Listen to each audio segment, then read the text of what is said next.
अगर मैं तुमसे बोलूं कि सोशल साइंस में याद करना, मैथ्स में रेफरेंस बुक्स लगाना और डेली स्कूल जाना, ये सब तुम्हारी गलती है, ये सब तुम्हारे मार्क्स गिरा रहे हैं क्लास 10th में, तो ऑफ कोर्स तुम्हें एक झटका लगेगा। बट अगर ये वीडियो देखते हो ध्यान से, समझते हो कि तुम्हारी ऐसी कौन कौन सी चीजें जो तुम रेगुलरली करते हो बट वो एक्चुअली तुम्हारे मार्क्स गिरा रही है, तुम उसे कर रहे हो कि हाँ ये मेरे मार्क्स इंप्रूव करेगी, बट नहीं, ये तुम्हारी सबसे बड़ी गलतियां हैं क्लास 10th की।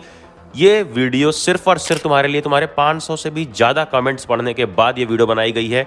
एक एक प्रॉब्लम को यहाँ डिस्कस करेंगे और फिर जो तुम कर रहे हो वो ना करके क्या करना है ये भी देखेंगे। बस एंड तक ये वीडियो देखना।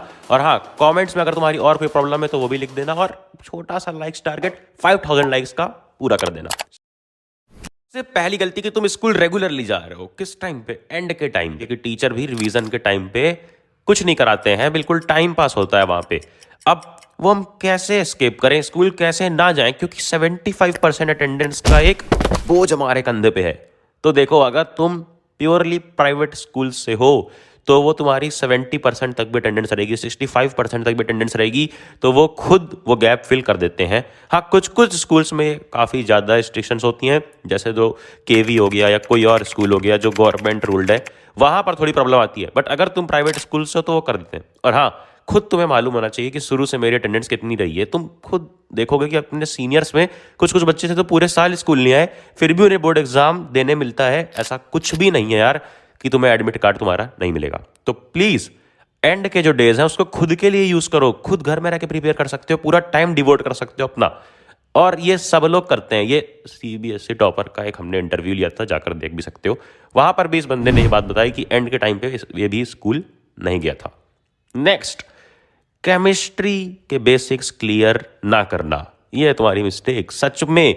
क्योंकि मैंने ये वीडियो बनाया था जिसमें मैंने सब बताया था कि क्या क्या बेसिक्स हैं, कैसे एक रिएक्शन होता है और कैसे रिएक्शन की ट्रिक्स हैं, कैसे हम रिएक्शन का रिएक्टेंट देख के प्रोडक्ट गैस कर सकते हैं, निकाल सकते हैं। तो उसमें कमेंट आ रहा है कि डिस्प्लेसमेंट रिएक्शन में ट्रिक की क्या जरूरत है, एक एक्सचेंज करना होता है। बट नहीं, कई बार लेस रिएक्टिव वाला दे देगा वहां पे कंपाउंड और तुम चेंज कर दोगे और वो आंसर गलत हो जाएगा।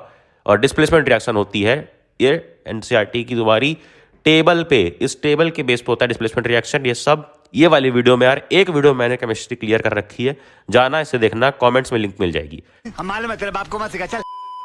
अगली मिस्टेक, मैथ्स में लगातार एक ही रेफरेंस पकड़ के लगाते रहना।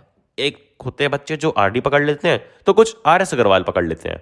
बट तुम सोच रहे होगे कि इसमें प्रॉब्लम क्या है, हम तो रेफरेंस बुक्स लगा रहे हैं, उससे हमारी प्रैक्टिस हो रही है। हाँ, तुम्हारी प्रैक्टिस अच्छी खासी हो रही है, बट अब बात कर रहा हूं उन स्टूडेंट्स की जिनसे क्वेश्चंस नहीं भी होते हैं, वो फंसे रहते हैं पूरे पूरे दिन, मोटी मोटी बुक्स के सिर्फ 5 से 6 क्वेश्चन लगा पाते हैं और पूरा दिन उनका बीत जाता है।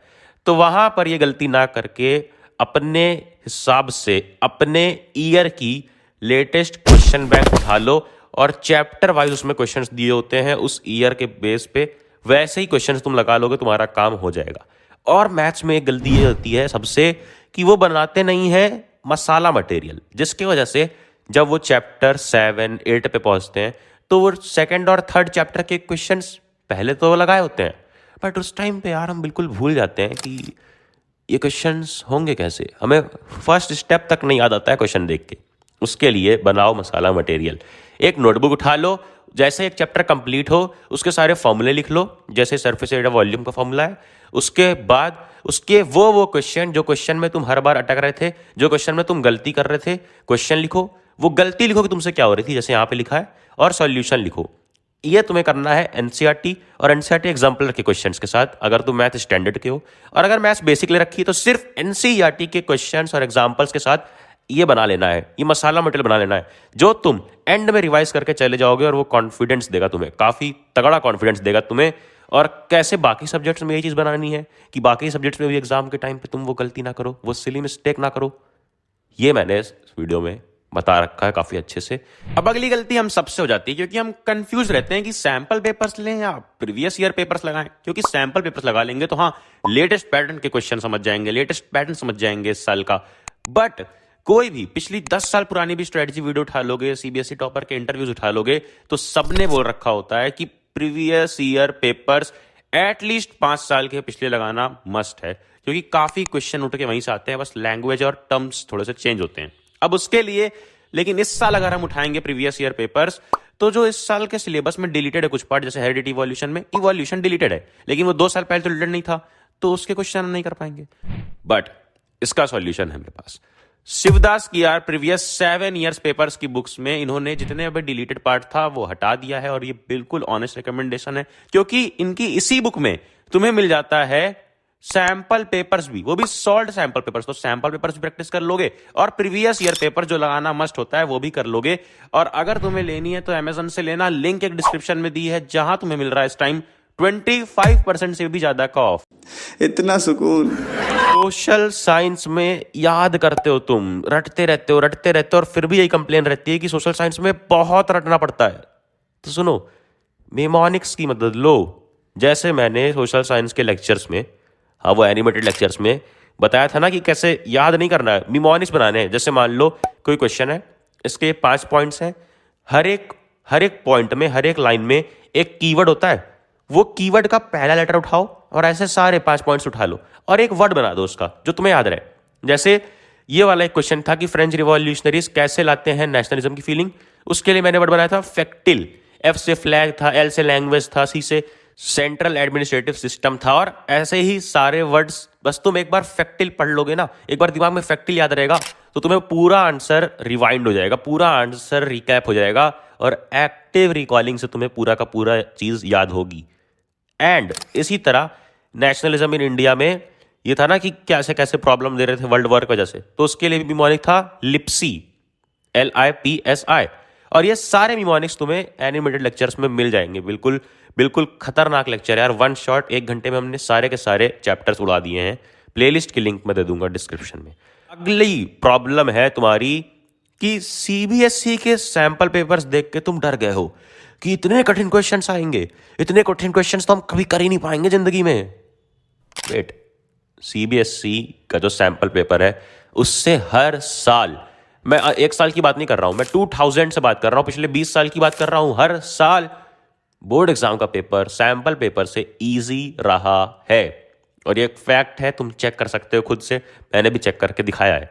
ये बिल्कुल इजी रहता है पेपर सैंपल पेपर से कंपैरिजन में। बस सैंपल पेपर का ना पैटर्न सेम फॉलो होता है, तो वो पैटर्न पे तुम देख लो कि कौन कौन से क्वेश्चन, कैसे कैसे क्वेश्चन आ रहे हैं। और ये भी इस वीडियो में बता रखा है यार, सैंपल पेपर वाली वीडियो में, कि कैसे कैसे क्वेश्चन इस साल आएंगे। अगला सबसे बड़ा प्रॉब्लम हर स्टूडेंट का है कि हमारे असाइनमेंट ही नहीं कंप्लीट हो पा रहे हैं स्कूल के। स्कूल वालों ने प्रोजेक्ट दे रखे हैं, नोटबुक बनाने को दिया है, सब कुछ दिया है, और हम परेशान हैं। तो सुनो, तुम किसी भी तरह एनी हाउ अगर टाइम पे अपना असाइनमेंट और अपनी बुक कॉपी कंप्लीट करके दे देते हो ना, और वो चेक हो जाती है, तो तुम्हारे वो इंटरनल मार्क्स कोई नहीं काट सकता, ये मेरी गारंटी है। अगली और सबसे बेवकूफियत वाली मिस्टेक है कि प्री बोर्ड्स के मार्क्स को सीरियसली ले लेना। प्री बोर्ड्स में इतने आए तो अब मेरे कैसे होंगे, आगे क्या होगा। अबे भाई, याद दिला दूं मैं तुम्हें कि प्री बोर्ड्स और स्कूल के जितने भी एग्जाम्स हैं वहां पे हार्ड चेकिंग होती है, जानबूझ के मार्क्स काटे जाते हैं कि तुम अच्छा परफॉर्म करो फाइनल बोर्ड एग्जाम में। और इसका मतलब ये नहीं कि हाँ प्री बोर्ड्स में खराब मार्क्स हैं तो पूरी गलती टीचर की, उसने हार्ड चेकिंग की थी। उससे थोड़ा बहुत एनालाइज करो कि तुम्हारी कहाँ गलतियां हैं, कहाँ मिस्टेक है, सब्जेक्ट में गलती है, या फिर हो सकता है आंसर राइटिंग में गलती है। जिस भी चीज़ में गलती है उसको इंप्रूव करो, बट मार्क्स को सीरियसली मत लो। वो सिर्फ तुम्हारी गलतियां पहचानने के लिए प्री बोर्ड्स कराया जाता है। अगली सिली मिस्टेक्स काफ़ी होती हैं, स्पेलिंग मिस्टेक, क्वेश्चन नहीं होते। इसका सिर्फ एक वर्ड में आंसर है, प्रैक्टिस। प्रैक्टिस कर लो ऐसे सोर्सेज से जो तुमसे सॉल्व होते हो, बहुत कठिन सोर्सेज मत उठा लेना। अगली प्रॉब्लम की रिवीजन तो करने जाते हैं बट समझ नहीं आ रहा है कि रिवीजन किस ऑर्डर में करें, क्या पहले कौन सा चैप्टर उठाएं बाद में कौन सा। तो मैंने ये बता रखा है कि पहले वो चैप्टर उठाओगे जो तुम्हें आते हैं, क्योंकि उन्हें निपटा दोगे, उन्हें कंप्लीट कर लोगे। उसके बाद वो उठाओगे जो तुम्हें नहीं आते हैं और उससे ज़्यादा मार्क्स के क्वेश्चन आएंगे। फिर एंड में वो छुओगे जो तुम्हें नहीं आते हैं और उससे सबसे कम मार्क्स के क्वेश्चन आएंगे। बट टच इसी ऑर्डर में करना है ताकि जो तुम्हें आता है और जिससे क्वेश्चन भी आएंगे उसको तुम ऐसा रिवाइज कर लो कि अगर उससे क्वेश्चन आए तो तुमसे गलत ना हो। अब आखिरी प्रॉब्लम यह है कि भैया एक्सपेक्टेशंस बहुत ज़्यादा होती हैं पेरेंट्स की, स्ट्रेस है, हमें मोटिवेशन नहीं मिल रही है। अबे यार, पहला एग्जाम है तुम्हारे लाइफ का, जो नेशनल एग्जाम है क्लास 10th का।